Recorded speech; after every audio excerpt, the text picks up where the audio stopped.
Hi, CMOM families. My name is Paige Siper, and I'm the Chief Psychologist at the Seaver Autism Center for Research and Treatment at Mount Sinai. I'm also an assistant professor in the Department of Psychiatry at the Icahn School of Medicine at Mount Sinai. It is such an honor to participate in Parenting in Place, not only as a professional, but as a mother of two and a fellow CMOM member. Today, I will introduce the concept of visual supports.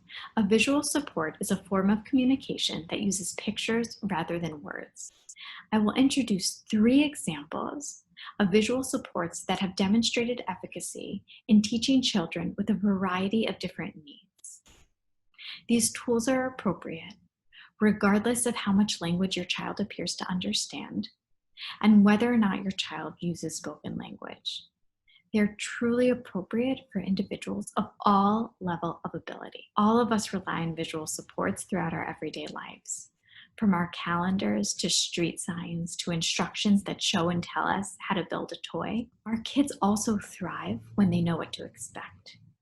Using visuals allows us to show and tell children what to expect and what is expected of them, which decreases anxiety and eases transitions. I recognize that many of you may have used some of these visual supports in the past, and some of you may be using them right now. My goal is to add to your knowledge base by providing tips that can make these tools as effective as possible. For example, always pair the picture with the written word because we never know when children are first starting to recognize those words. Second, use the most general or broad term to refer to a specific activity rather than a more specific term. So for example, using the word eat will allow a child to communicate a desire to eat many more things than teaching the child the word pizza. I also want to highlight that the tools I will introduce are all low tech. You can make these at home with paper and pencil, or you can get more creative if you have access to a printer and use images from the internet or real photos. There are also higher tech options available in the form of apps and other computer-based programs that you're welcome to seek out as you see fit for your family. The first concept I will introduce is called a first-then board. A first-then board shows an individual what is expected of them now. For example, eat, work, sit, and what comes next. What comes next can be a preferred object or activity, or simply another desired behavior. A first-then board is the most basic form of a visual support and creates the foundation for sequencing, which is really important when we move to visual schedules, which I will talk about next. The next strategy I will introduce is a visual schedule.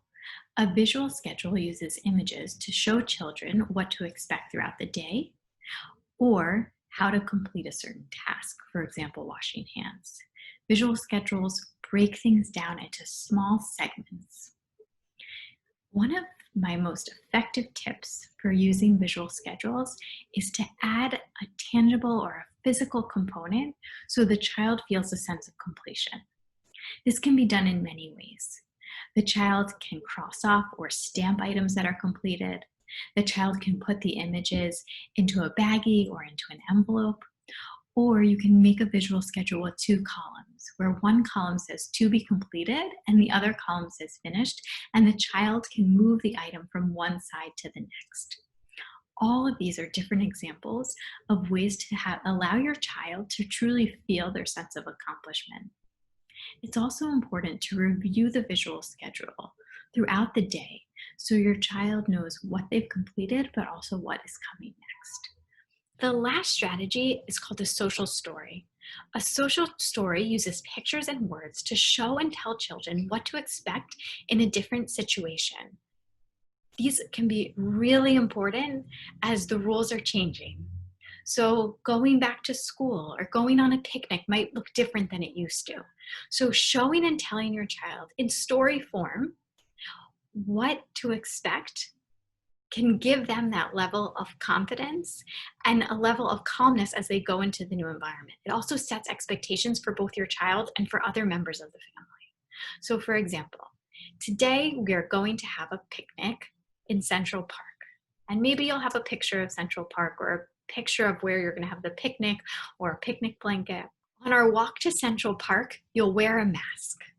And you could have a picture of a mask, or you could actually have a real picture of you or your child or your family in masks.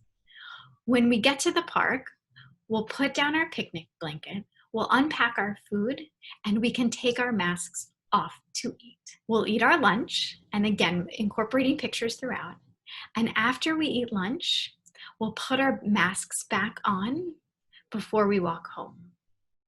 When we get home, the first thing we'll do is take off our mask and take off our shoes, and we'll go to the bathroom to wash our hands, and then you'll be ready to play. Now you can add in any steps. That was just an example, but making it really concrete and breaking this activity into really concrete steps using simple language and simple images to show and tell your child what to expect.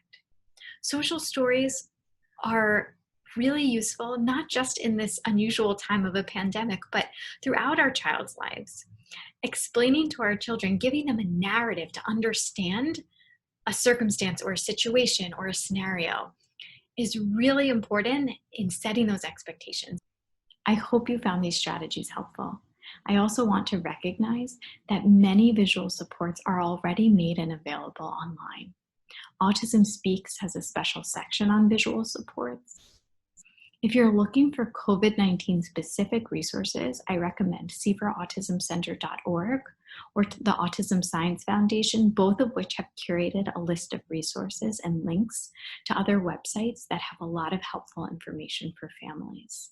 It's really important to remember during this time that all of us are doing the best that we can. And the fact that you took the time to watch this video suggests that you are already dedicated and engaged parents. And it has been such a pleasure to share some knowledge with you.